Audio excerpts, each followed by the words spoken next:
Welcome to the Successful Nonprofits Podcast. I'm your host, Dolph Goldenberg. Listeners, we are bringing back an incredible guest, Roger Martin, to talk about his new book, A New Way to Think, Your Guide to Superior Management Effectiveness. I will share with you, we are recording this literally one day before the book hits the market, before it's on Amazon, before it's on shelves at bookstores. And I feel remarkably special because I got a copy to read ahead of time. So I feel like I've got the scoop on all the rest of the general public now. But let me just remind you a little bit about Roger Martin. He is a professor emeritus at the Rotman School of Management at the University of Toronto, and he actually was the dean there from 1998 to 2013. He has published 13 books. So this is his 13th book. And one of the other books that really was a groundbreaking book is Playing to Win, which also speaks to the nonprofit sector just as much as it does to the for-profit sector. Now, Martin is a trusted strategy advisor to the CEOs of many global companies. And I will share with you, he has also been named the world's #1 management thinker by Thinkers 50. Hey, Roger, welcome back to the podcast. It's always nice to come back to a podcast I really enjoyed the first time. So thank you for having me again, Dolph. Of course. So as I was reading the preview copy of the book, and again, thank you. I always feels like such a privilege to get a preview copy. So thank you. But as I was reading the preview copy of your book, I really liked how you talked about breaking some frames. And there's so much in your book that applies to nonprofits, but I think there's one breaking the frame that applies directly to nonprofits as we talk about overhead costs or indirect costs. Yes. I mean, I've been involved with many nonprofits, and it's always a sort of this bête noire, I guess, which is the nonprofit always knows, as all of your listeners would know, that you have to incur a whole bunch of indirect costs to be able to put on the programs you're putting on. If you're going to teach African girls, make sure they get an education. That program doesn't just happen by itself. It happens in the context of an organization that puts it on as overhead cost. But funders typically keep strict limits on them that are often below it. And so I was working with a consultant to nonprofit organizations, and they were doing all of this work on trying to convince funders to raise the percentage allowable on indirect costs. And they were struggling with it because the funders, they just said there just was pushback on this and they weren't getting anywhere.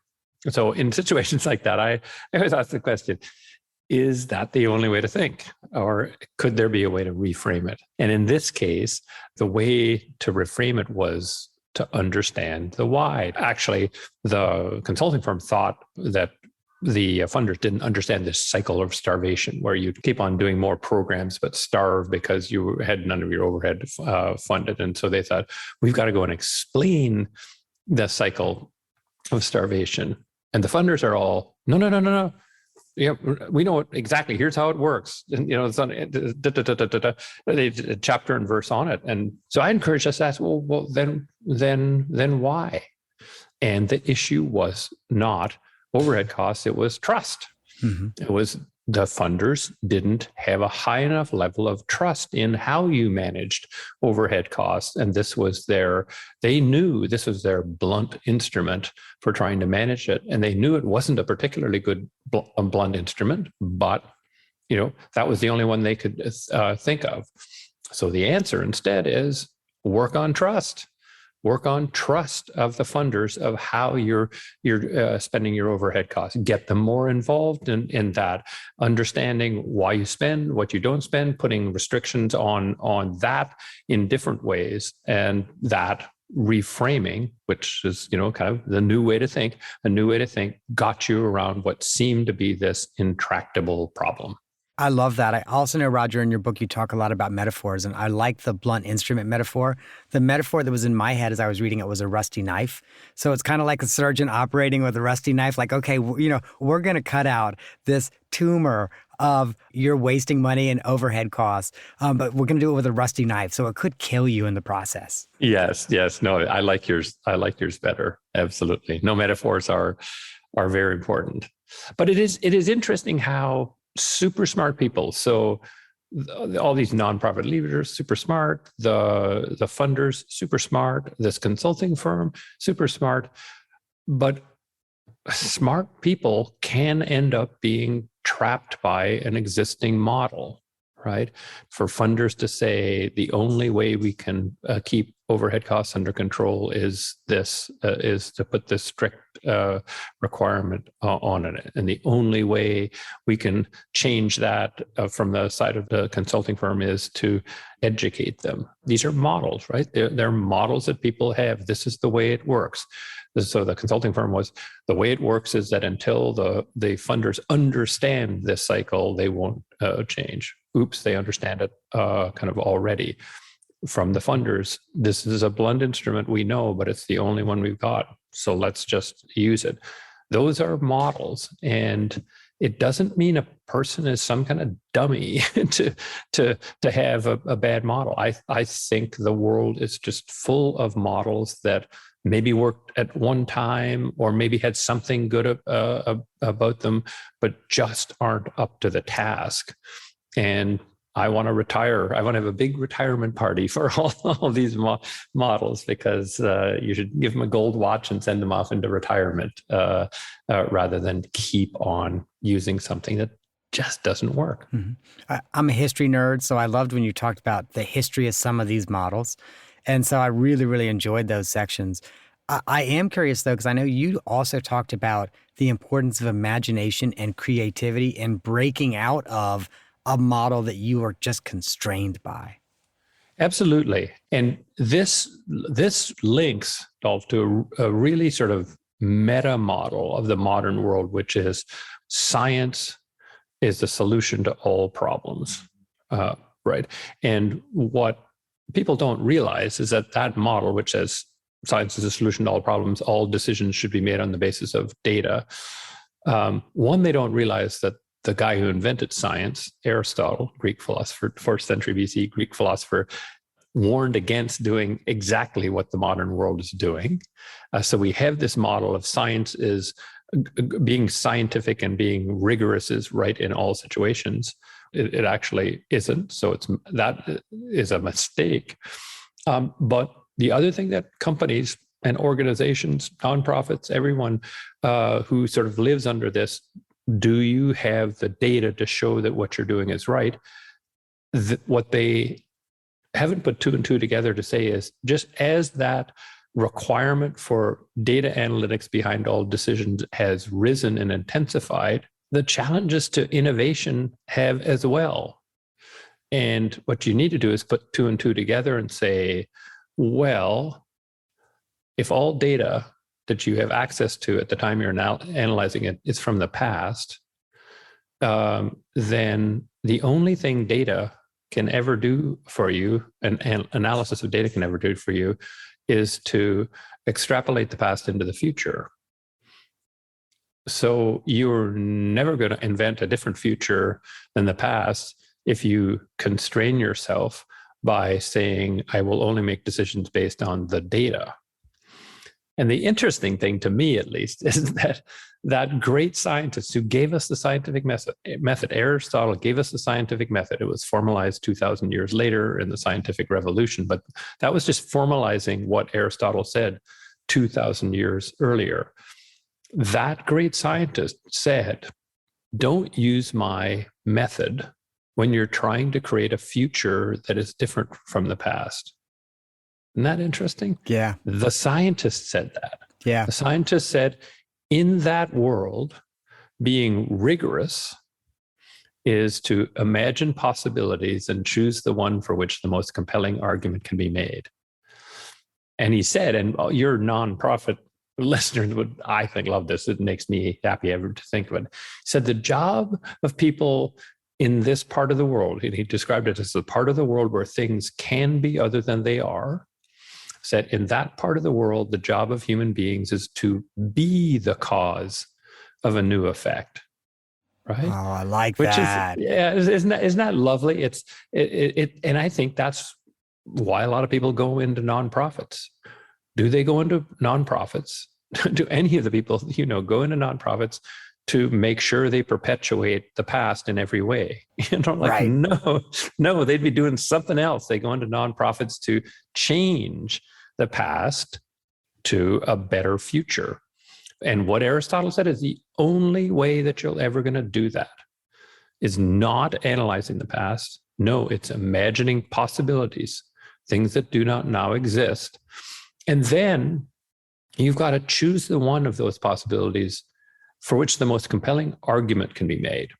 And so that's why he thought of innovation, interesting enough, as very much a team sport, right? Which is to say, to figure out which of the things to try, these new possibilities that you imagined to try, you actually have to have a discussion among you. You have to have people arguing for their idea, and it winning or losing in that environment of people interested in creating a different future, asking which is the most compelling.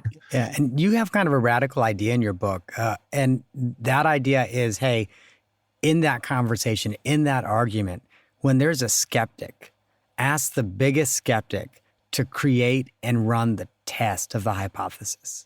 Absolutely, because if you spend a whole lot of time trying to test something to say, well, in order to do this, we have to get a little more confident, and you give the most confident person the right to do the test, when they come up with their answer and say, ta-da, it worked, the most skeptical person is going to say, yeah, but that didn't do it for me, because their standard was higher. So instead, put it in their hands.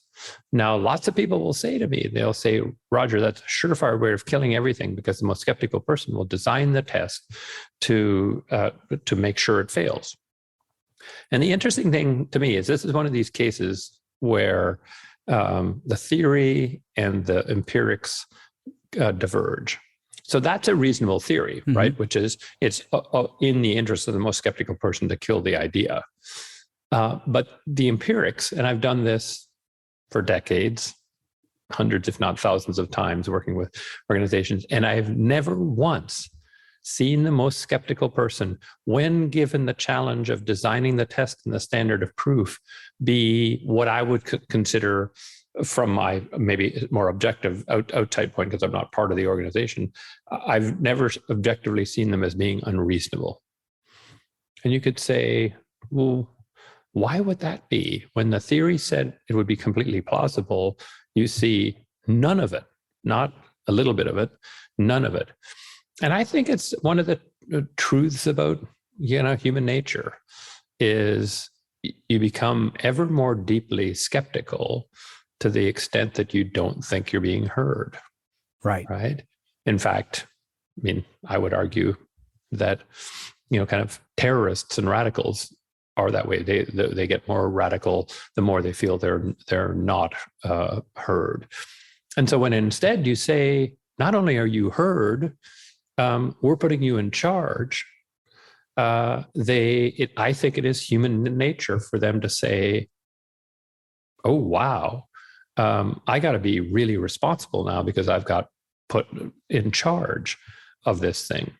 It's a different way of thinking, right? Rather than fearing the skeptics, use the skeptics, not exploit the skeptics, use them, utilize them in a way that is helpful to them as a skeptic and to you as an organization. Right. Because all the thinking in the world does not matter unless it converts into some kind of useful action. And that's what we're after. We're after useful action. You also talk in the book about when you do hand it over to the skeptic, and some people will say, oh my gosh, what are you doing? This skeptic's going to kill the idea.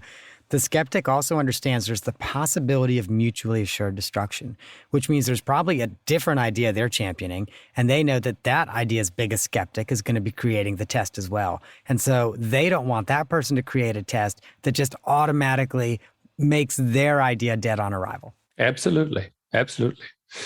Which, and I think you're pointing to what I think is a more general point that is important to make, which is designing for success means designing for the way humans really are, right? If you ignore what humans care about, how they are, I think bad things are going to happen, Mm-hmm. right? If you put people on an assembly line for 8 hours a day, 5 days a week, 52 weeks a year, and somehow expect that will end well, I think you're just negating human nature. Human nature is to want to have enjoyment, have variety, be part of a team, love the organization that you're spending time on, whatever organization that is, whether it's a religious organization or a sports organization or a cultural organization or a familial organization. And if you negate that, you don't know in advance what bad thing is going to happen. You just know some bad thing is going to happen. And so if you treat your employees like kind of interchangeable kind of pieces where we can get rid of you if we find somebody down the street who will do it for less, they're not going to give you great work. So I think just thinking fundamentally about the nature of humans, I think being optimistic about that, and then designing processes and systems around those theories is going to get you farther than saying our job is to control these people so that they do what we want them to do. Yeah. Good luck is my advice. Good luck. Toward the end of your book, you actually provide some really helpful advice. And when I first read it, it seems like common sense, but I like the way you encapsulate it. And it's kind of advice, not just how to retain your talent, retain your employees, but also how to have functioning teams that can have this debate and this dialogue. And I'm going to quickly read out the 3, and then I'm hoping we can talk about it. One of them is never dismiss their ideas. Another is never block their development. And the third is never pass up a chance to praise them. I have to tell you, I wish someone had said that to me the first time I was a manager and the first time I was an executive director, because those are game-changing, really game-changing points. Well, good. I'm glad you think so, because I just have such high hopes for humanity and organizations, and I think this is not one gigantic zero-sum game. This is one gigantic positive sum game where everybody can be happier. Is it utopian? No, but if you ask the question, compared to now, can people be happier, more productive, better off? The answer is yes, and I think it gets back to human nature. I mean, people have a mind; they like to think, and if you are very dismissive of their ideas, they're just not going to be there 100% for you. Now, notice I don't say accept all their ideas, right? It's just don't dismiss them out of hand. If they have an idea that any employee that has an idea that they hold strongly, you are making a mistake if you don't take it in and consider it fully. And I talk about because it's such a popular topic now is Aaron Rodgers almost leaving his beloved Green Bay Packers that the fans loved and everybody loved him because his views on the offensive teammates that he kind of needed around him were being completely dismissed out of hand. And it doesn't matter how much you pay a person like that, that's not going to make them feel happy. Yeah, the second one, don't block their progress. Everybody, I believe, wants to feel in life that they're moving forward, at least during the time they're working. Maybe in their retirement, they're saying, "Hey, I'm coasting now." But until that time, they want to feel like they're moving forward. And if you put roadblocks in their way, they will go elsewhere. It's part of my view that water wants to flow downhill, right? So you can block water. You can put water at the top of the hill and then build dams to block it there. But guess what it finds? It finds little cracks and crevices that go. So if you block somebody, water flowing downhill means I'll just go somewhere else where I'm not I'm not blocked. Right. And if I could just jump in real quick, because I know you talked about, okay, this is true for a lot of people until they retire. But one of the things I've noticed is as I rapidly hurtle towards retirement age, and by the way, I'm not planning on retiring at traditional retirement age.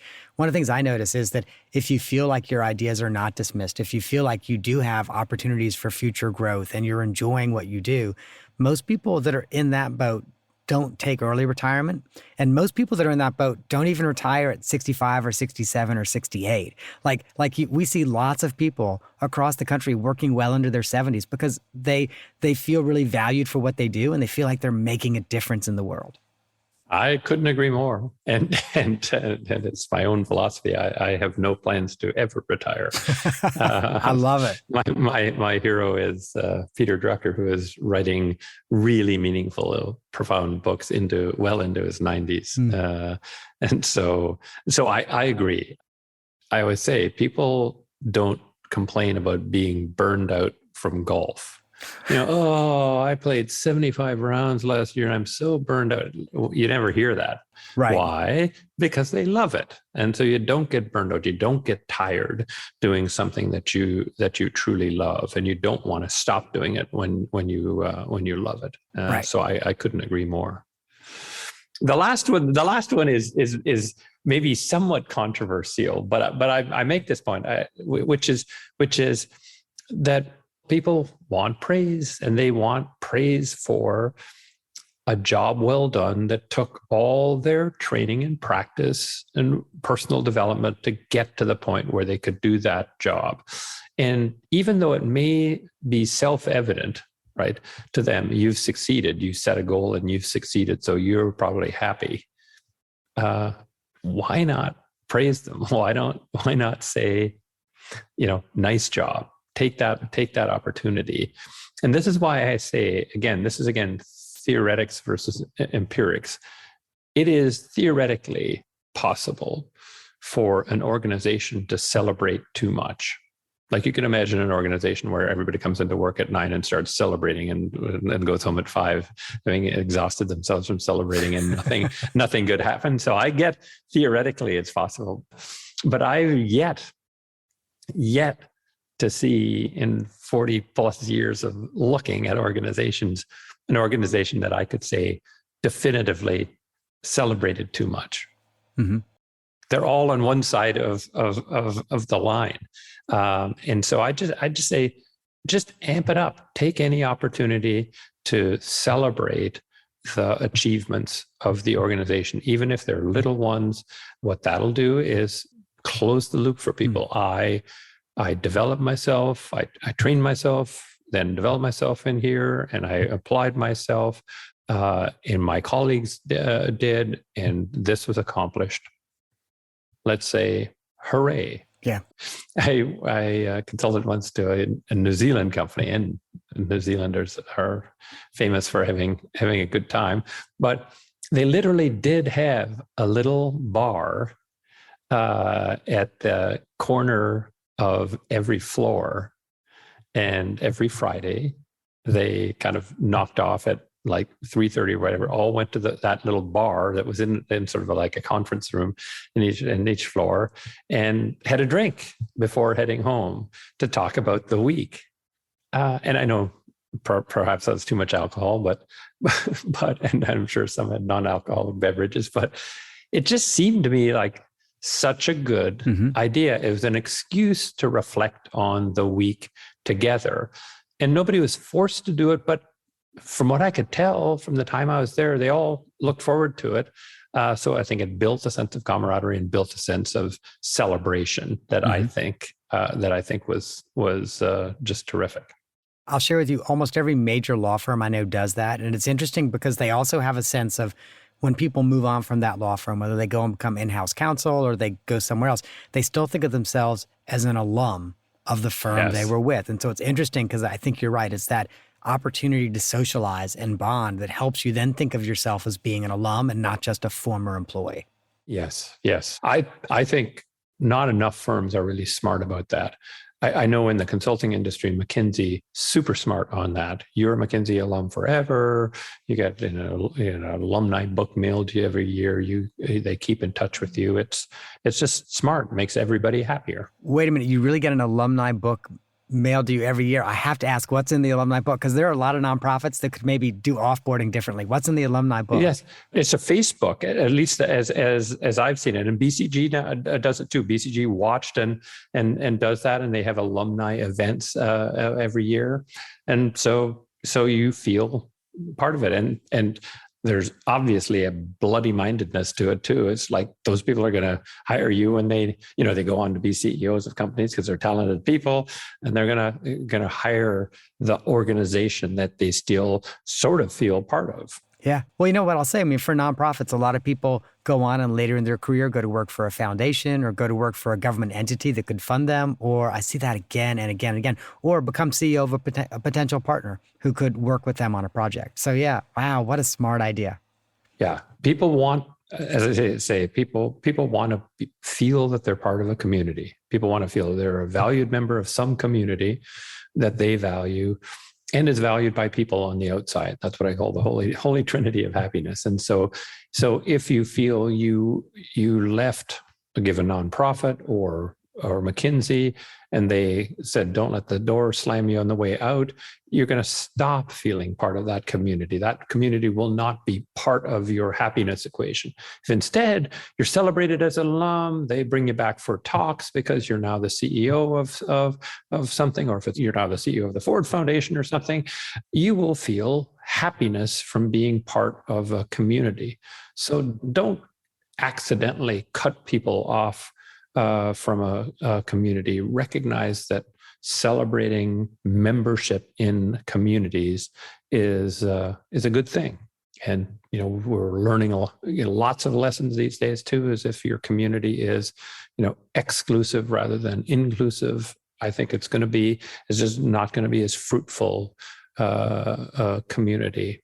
I mean, in many respects, right? You could argue that a lot of the kind of sadness and disappointment around DEI is exclusion from that warmth of feeling part of a community.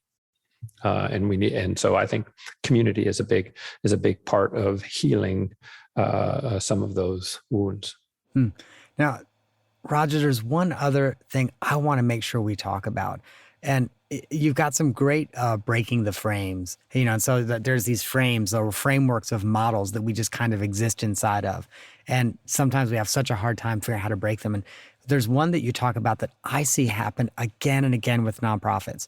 And that's where there ends up being conflict between the board and the chief executive. The chief executive is like, the board's micromanaging me. They're talking about like a $12 expense item. And the board is like, the chief executive doesn't tell me everything I'm supposed to know. And and so they end up like almost in this bizarre kind of head-to-head battle. And sometimes some chief executives even will extend that to their senior leadership team. So all their senior leadership team knows, oh yeah, we don't get along with the board the way maybe we used to, or the way other organizations do. So could you share a little bit, because you talk about that conflict between boards and leadership teams? Sure. Again, I think it's a model, which is a model that kind of holds, right? The board is senior to us, and they're kind of evaluating us instead of any kind of productive kind of relationship. And so what you tend to do is try and nail down everything that goes to the board, make it ever more perfect, spend the hundreds of thousands of person hours getting ready for the board, and then trying to be perfect for the board. That's just a bad model, right? Because if you think about board members, whether it's a nonprofit or a public board, how do you get on a board?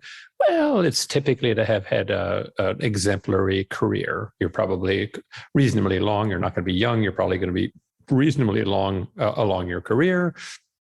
And that career is so exemplary. And if you're young, it was super exemplary, super fast.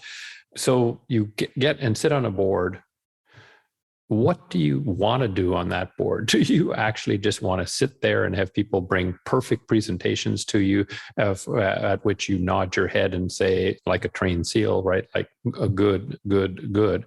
No, that's not been your life. You didn't get on the board doing that. You got on the board working hard and thinking hard and being productive.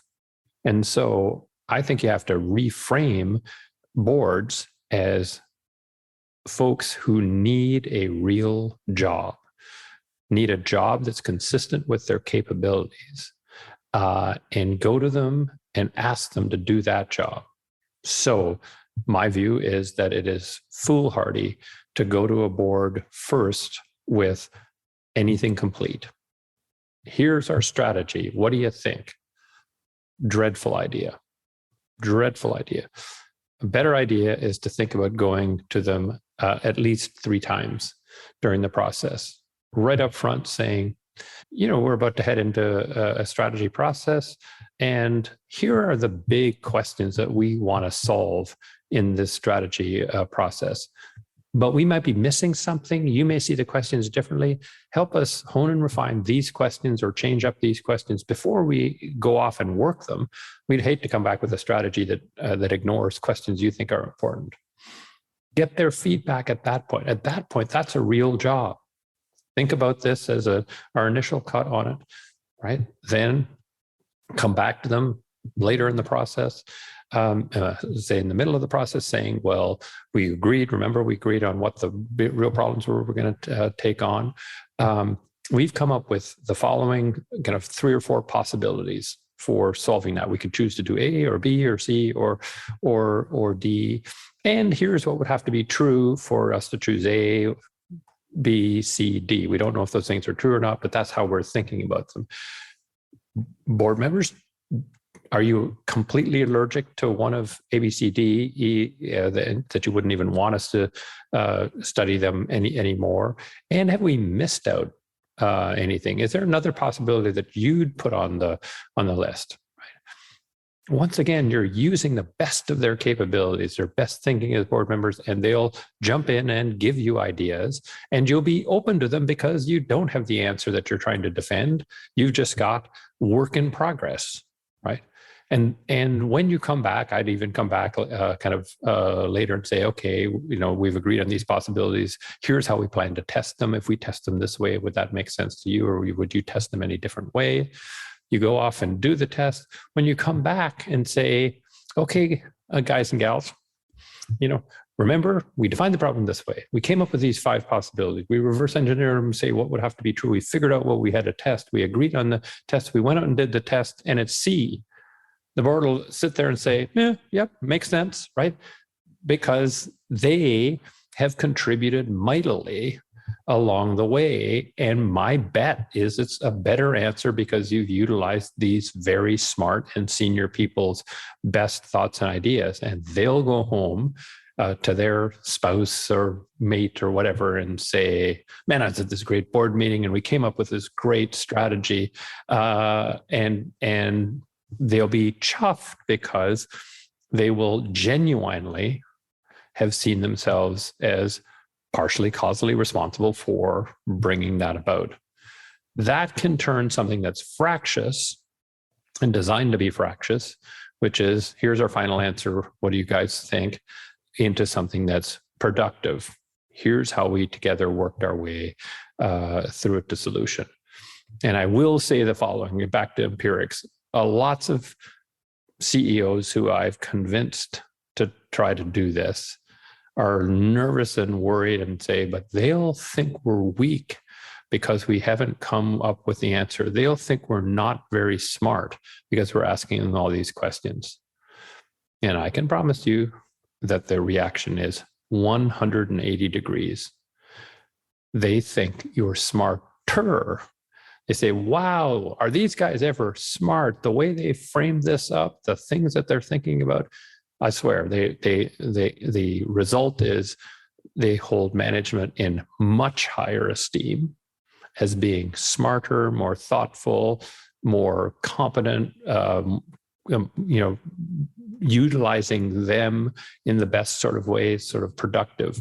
But it takes reframing it as there are evaluators as there are creative partners. Right. One of the things you said in that section, and it was, I underlined it, it was a real aha moment for me, is as a chief executive, when we take the final product to the board, not having gone through those steps you just described and go, ta-da, look how great we are, we have this. Well, you probably, and this is certainly true in nonprofits, you probably primarily have board members who are not experts in your service, in your sector, et cetera.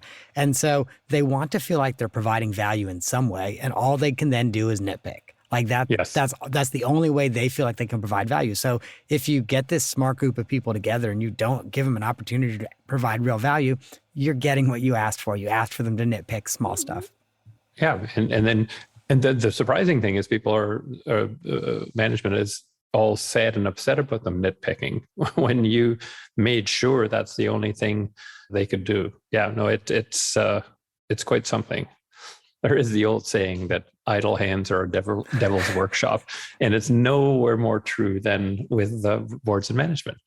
Right? If their hands are idle, right? Like I hate board meetings where you're just sitting there getting a presentation. And that's interesting. It's interesting how ingrained these are. So I was on a board that shall remain nameless, a very large NYSE company, and I was on the board for over a decade. And I got so frustrated with sitting there, going in every board meeting and sitting there and listening to a PowerPoint presentation that I finally said to the CEO, Dick, so Dick, you could actually send that to us in advance, right, for us to read. And he said, oh, no, it would be incomplete without commentary.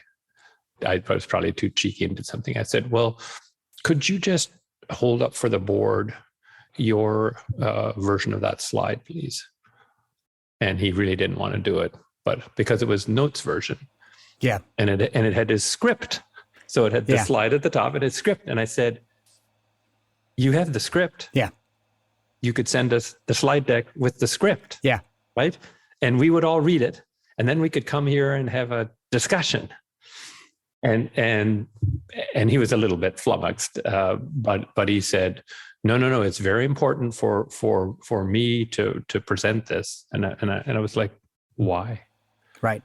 Why? The answer was clear in that case, in my view, which is he was terrified of having a discussion. And so this was his methodology for not having a discussion, which was to use the entire board meeting to read his notes on the notes page of the PowerPoint deck that he was showing us.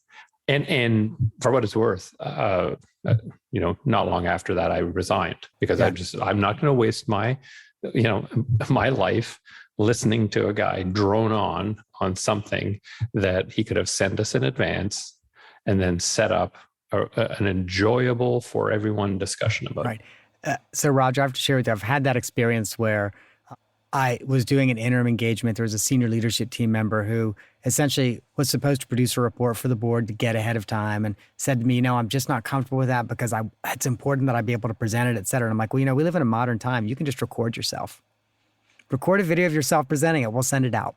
I'm happy to do that too. And so, the person recorded a video of themselves, but then it's interesting because then like, it's not that we're gonna read or tell you the report. It is literally, hey, what questions do you have? Yeah. What should we be thinking about? And again, if you don't guide that, you see, some people say, well, you're letting the board control completely. I said, no. You have to guide, and they want to be guided. Any smart board member says, I'm there for maybe maximum 20 days a year. They're 365. I don't want to guide them, but I want to have some kind of a dialogue. And it's just so much better, so much more enjoyable. Again, you just always, to me, you have to ask the question of human beings. What do human beings like? And having the golden rule in mind is not such a terrible idea. It's just like, would I want somebody to sit me down and drone on for the kind of 2.5 hours reading script from the front of the room? Would I like that? Right. Well, no. Well, then why do I insist on doing that to someone else? Right. And in this day and age where most people have short attention spans and they have a computer probably in front of them and one in their pocket, it's hard to keep attention when that's what you're doing. Yes, Well, that's right. well, Roger, I have loved this conversation. We could keep going, but I've got to ask you an off the map question. And I think I've got a good one for you. So Okay. you have authored 13 books. If you were to give a young aspiring author, say someone between the age of 25 and 30, who's like, yeah, I want to be an author in the nonfiction space, what would your advice be? Well, I probably have a couple of pieces of advice. One is people often come to me and say, Roger, I want to write a book. And I give them an answer that they don't like, but it's sort of to get their attention. I say, I highly advise against it. And they're like, oh, you're dissing me? You don't think I'm smart enough to write a book? And I say, no. You said you wanted to write a book. And I said, that's a bad idea. And they're like, they still don't get it. And I said, well, it's a bad idea because it's just too much work to write one book, because it takes a while to get who you are, your voice as an author, to sort of start to punch through into the consciousness of readers. And if you're only going to do one book, it's not worth it. Don't even start. But if you tell me you want to be a book writer, okay, then that's okay. But you have to commit yourself, I think, to writing books, not book, but books, so that you can build up an audience who would miss your voice if it weren't there. People ask me, what's your goal, Roger? It's, I want to be a voice that would be missed. Is sort of what it is. So that's number one. Mm-hmm. Think about many, not one. The second one is it is an entrepreneurial activity, and you're a great entrepreneur to the extent that you think first about who? The customer, right? In what way do you wish with this thing called a book to make the lives of some set of customers? It's not all customers. Entrepreneurs don't set out to solve the problems of all customers, but they say, well, there's customers who have this gap, and I'm going to provide something for them. So number two would be, think like an entrepreneur. Think first about what customer problem are you going to solve, not what thing do I want to write about. I honestly think that that's an acceptable fiction attitude, right? Yeah. It's sort of like, I've got this idea of something that I want to write about, and somebody may be interested. In the world of nonfiction, it's almost the difference between fine art and design, right? Design just has to be customer oriented. Right. Fine art doesn't. It's like, I want to express myself, and so it's think backwards. And if you cannot make an argument to yourself about the customer group that would be helped by this, keep thinking until you've got it. And then the third piece of advice I'd say is think longer than you might otherwise think about the logical structure of your book. Think about your book as an argument, and get that argument down before you start committing yourself to huge swaths of prose. It's very time-consuming, expensive to put the things in prose, and I find lots of people with the early manuscripts of books they send me is my reaction to the book is, there's a pony in there somewhere, but you haven't ever thought through what's the core logical argumentation, and again, that's got to be tied to number two. What is the core logical argumentation that I could make that would help this group of customers be better off? And just stay there for longer before you start writing a whole lot of chapters of prose.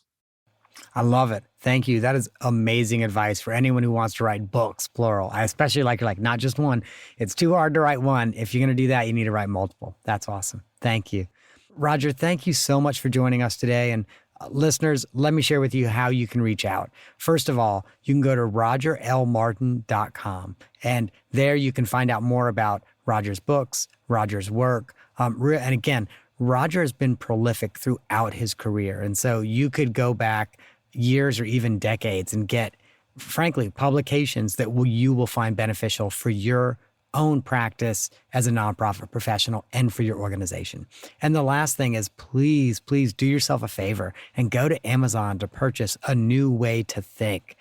It is such an incredible book. Again, I'll share with you, it definitely takes a business approach to this, but there are nuggets of gold throughout and entire chapters, plural, entire chapters, that it doesn't matter whether you're talking about Procter & Gamble or you're talking about the soup kitchen around the corner, there's information that they can use. So, Roger, thank you so much for joining us. Dolph, it's a pleasure every time I talk to you. Thanks for having me. And listeners, if you enjoyed this episode, if you found it useful, check out the last episode that Roger was on, which is episode 206, The Dangers of Efficiency.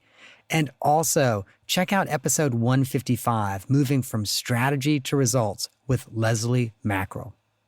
So listeners, I want to just have a couple quick asks for you. First, if you liked this episode, if you found it useful, if it helped you think about something in a new way that will make your organization stronger, think about forwarding this episode to a friend, a colleague, a board member. Also, I would really appreciate it if you would rate, like, and review the podcast. All right, listeners, that is our show for the week. I hope that you have gained some insight to help your nonprofit thrive in a competitive environment. And you know, the lawyers always make me say this. I wish I could just sign off with that. I'm not an accountant nor an attorney, and neither I nor the Goldenberg Group provide tax, legal, or accounting advice. This podcast is for informational purposes only, and guess what? Should not be relied on for tax, legal, and accounting advice. If that's what you need, please get a licensed, qualified professional in your area to assist you.